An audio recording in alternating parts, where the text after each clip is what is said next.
Hey everyone, and welcome to Almost Cancelled. I'm Peter, that is Connor, and we are going to talk about Kingdom, Season 1, Episode 3. Full spoilers for the episode, as always. I remembered there was no other title.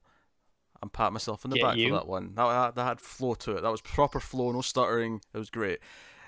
So, getting away from my excellent introduction skills, we can talk about the episode. So... yeah, so chaos kind of started last episode. This one kind of jumped back a little bit to see some of that chaos actually play out. Pretty much the first half of this episode is just chaos. Was it the first half? You know what? It did go in quick. I wasn't really paying attention to the time. It was, because that's where I happened to pause it to go get a drink. That's fair enough. That's fair enough. I actually thought it was like the first 10 minutes, and it just... Oh no, it was like 25. I just felt that. It just went in quick. Yeah, it was so good. But yeah, it was people dying, getting bit, hiding from zombies. We have the magistrate. Well, actually, not the magistrate. The magistrate's trapped in the prison cell with COB, and she ends up like kind of saving his life because the zombies are all going to get him, and she ends up stabbing one of the zombies. Meanwhile, the other prisoner's on that big plank thing. He's attached to a zombie. Yeah, it's like stocks, although it's not stock. It's not called stocks, is it? But no, stocks like is the feet. The head's different. It is. Yeah, it's basically just a plank of wood with a hole in either end for two prisoners. Yeah. So he's kind of like at the end of the plank, and the other guy is and like obviously the other one's a zombie, and the zombies all around the cell, and yeah. So it becomes this kind of the plank is actually saving his life because the zombie can't get to him. It is, but it's also a real chore because it's pushing him around towards the edges. So, we see people getting hit. We see people, climbing, running. Some actually kind of dark stuff, actually. There's like one little girl who's like, her mum's turning into a zombie. And she knows she's turning into a zombie, so she hides a little girl in this sort of crate thing. Yeah. And the little girl's just kind of watching. But then the little girl's got a sister who's, maybe a year or two older. She's still a kid. Like, this is not like a teenager even. This is just like a 10-year-old. And we don't see it, but the mother zombie goes towards her, and you hear the screams and the munching, and it's like, wow, this is kind of dark. You see a few kids take some bites out of people as well. Yeah. That's actually how a couple of the adults die, because they don't feel the children at first, and then the kids. And then you see them, and it's like, okay, run. Yeah. So it's not shying away from that stuff. And credit where credit's due, because I feel like a lot of horror movie stuff and things like that, like, sometimes I'll hate the kid and I'll hope they die, and they never do because they're being too... I think there's a cruel irony here that these kids in this scene, and maybe it's because we didn't get a whole lot of them, they were just kids, but I actually felt, oh, this is kind of dark, kind of sad. These kids look innocent. Yeah, it's because they didn't have enough time to annoy us. Yeah, there was no annoying dialogue, there was no shoehorning them down our throats when... They were just kind of there. But they seemed like innocent enough kids, so it felt like, oh no, kids are getting killed and mauled. This feels kind of suspect. We learned a bit more about the rules as well with the zombies. The rules, yes. Yeah, it is very clearly just one bite. One bite. More interesting though, there's a flashback to the first time it happened in the barn when it was COB and what's his face, Biomil, and the doctor that Crown Prince has been looking for comes out, and he's like, this is different. Like the guy that got killed with him, the guy that got bit, that he brought back, he was sick for days before he became a zombie, but something's changed. Like, these are happening instantly, so it's a plot point. It's a plot point that it's accelerated, and now it's happening within minutes, seemingly. And obviously we spoke last time about the rule of they wake up at night. Mm-hmm. And obviously at the start of the last episode, they were found underneath all the flooring, and obviously we had assumed that they were kind of put under there during the day. We assumed that. I actually kind of like the scene of like the daylight coming out and all of them scattering, just because some of them are just like throwing themselves into a well. There's just this kind of it's very vampire-esque, isn't it? Well, see, I don't know if I'd call it that. Not in the effect that the sun necessarily has on them, but in the way they react to it and scramble to get away from it. Well, no, see, this is where I disagree, because I get why the obvious comparison here is vampire, but I think what makes this different to me is that vampires are not mindless creatures, right? Vampires are intelligent creatures who know this hurts them, and they take precautions, they react accordingly. It's it's painful, it's whatever. Usually, yeah. To me, this was interesting as a visual when they were all scattering for like shade, is because it felt like creatures who don't really understand what's going on. They just know they have to get out of the sun, and they're just clamoring for the, because the guy that's on the plank, he just kind of like goes into the corner, which is away from the window, just to like, because he finds shade, and then he just stays there.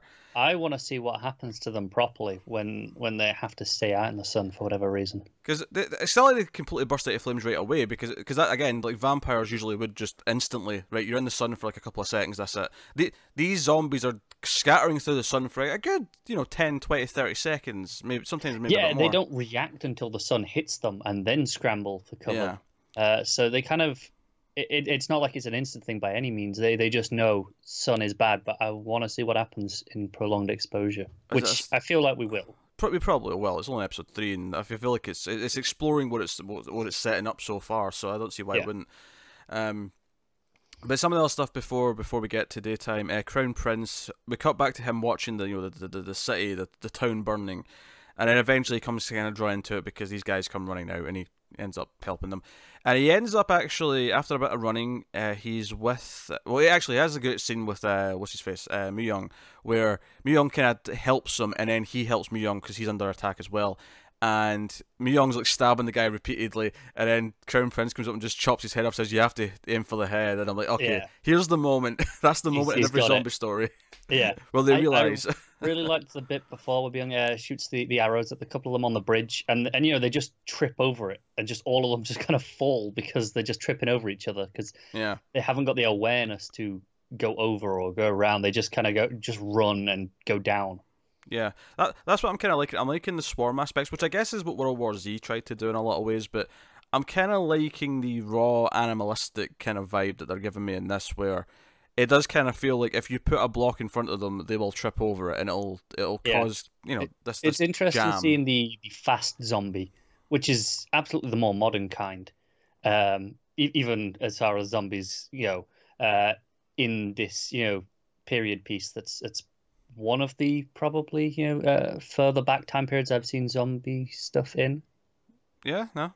Well, I can't think of a lot of historical zombie things. That's the pitch, though, right? I mean, you're pitching this show. Oh, we're going to do zombies, but we're going to do it in this time period, which you've not really seen. But I think it's interesting they chose to do the fast zombies for that. I guess more dangerous. Just like you say though, the hook, the thing that makes this different is the time period already, and so it's a conscious choice to go away from the traditional zombie and go for the different one instead. So then you've got the two different elements there going on. I must admit, I do prefer the traditional Romero style of zombie. In a typical zombie story, I probably agree. Yeah. I think here though, I don't think that works as well. It's not a critique of this show. I'm just saying that in general, I prefer the slow zombie. I get that. It's there's something a bit almost scarier about it in that, it is just walking, but eventually it'll get everyone. Because the idea of the zombie, other than the fact that it represents something usually, I mean, it depends on the movie, but usually the zombie horde will represent something. The idea that it's coming for you slowly often works with what it represents. It often works with this. They start this quick rush to like get to you. Whereas in this, you could argue that if there's a metaphor for the zombies, and I don't know if I've deciphered if there is one, but if there is one, arguably it might not work as well because it is just more like an animalistic thing, perhaps. But it depends. I don't know. I think if there is a message, what I'm leaning towards right now is it being about class. There's a scene where they're wanting to burn the bodies, but the nobles are like, no. And it's okay. Well, we can get rid of the peasants, and it's the idea that there's so many more peasants, right? And they're kind of gonna come back and overthrow, almost the ruling families, perhaps. Yeah. I mean, that's definitely there. I think the idea that we're so focused on the noble politics as if that's the important thing. But really they're the smallest percentage of the population. But to rewind though, because we have to go back and explain some of the plot stuff here, because they get to the barracks where not the magistrate himself, he's in the prison cell as we mentioned, but his second in command, he's with the army, and they're not letting everyone in. They're not letting the peasants in. They're firing arrows at them. They're poking them with their spears so they can't climb the walls. Yeah, they just don't believe that he's the crown prince. And kind of understandably. Yeah, I mean, it's kind of just an awkward moment when he tries to tell them, but it's this the next day when obviously everything Yeah. calms down, all the zombies scatter away, and it's this scene where they're talking about what to do with the bodies, and the magistrate once because they meet up, they talk to both physician, and they talk to Biomil, and they try and explain what they saw, what's going on. They still want to blame Biomil, and they put him back in prison for it. But they're like, okay, we're going to burn the bodies. We'll have to like take care of them. And that's when this debate comes up about what to do. I think the thing that stuck out to me most about this again is how much of a pair of buffoons these two are, where they think they've got a good plan, and then they're presented with this. And I'm thinking, right, your response to this woman saying, no, you can't, burn the body of my loved one. Your response would be, well, tough. Because this is a virus that's going to spread, every one of them has to be disposed of. Yeah, I thought it was interesting that they kind of shifted the blame. That one of them goes, she's kind of right, without without the royal signature of this, we can't do it without their permission. Yeah. So the idea that to them the tradition and the rules outweigh the danger. Yes. Again, they're idiots. They got no backbone. Yeah, And honestly. then Crown Prince comes in and like proves who he is, and they all kneel and get scared, and he makes demands, and he does say they're going to dispose of all the bodies, and kind of pulls rank, as it were. Yeah. Because obviously none of these people know as of yet that he's been wanted for for treason. Yeah. But so he insists all this, and of course going back into this class thing, we have the magistrate. Although not really him. What's funny about this is that he kind of softens a little bit this episode, because he's kind of fallen for COB, because she saved him, and he tries to almost have a one-on-one with her, where he's kind of trying to tell her that he's going to be by her side. It does feel like he's kind of fallen for her, on top of just this gratitude kind of element to it. And it actually becomes this very funny scene where she checks his pulse and then tells him that he might have gonorrhea and that his penis might be a bit off. He is very concerned. As soon as she leaves the room, he's just like grabbing it. It's like, nope, it's fine. No problem here. And it's very funny, but so his second in command arranges this for this one ship they've got left, because most of the ships got destroyed in the previous night. It's just enough for the nobleman and the magistrate, and they leave off in this little cargo ship. And he's like, "Is this right? Should we be doing this?" Like he's questioning it, so it shows that he's growing a little bit. And he's like, "Hey, that physician, did she leave with the Crown Prince?" And then we find out that he's lying to him. That the one of the guards is telling the other dude, "No, the Crown Prince was still there when we left. He didn't leave at all." Yeah, and worth noting, obviously they're going out on the ship because they learnt that the zombies can't swim. They just thrash around and struggle and sink. So a significant chunk of water will be a good barrier. Yeah. So the Crown Prince ain't going to be happy, of course, when he catches wind of this. But other details that come up is about how the doctor believed, because he died. In the flashback, he did die that night when the first zombie attack really happened. But he believed there could be a cure, and that's what COB was looking for in the frozen lands. That when they caught her last episode. So it doesn't sound that hopeful about it, admittedly. It seems to be more that he's learned what has happened to his father. He's got some proof now from the journals, and he's like, okay, we have to amass support.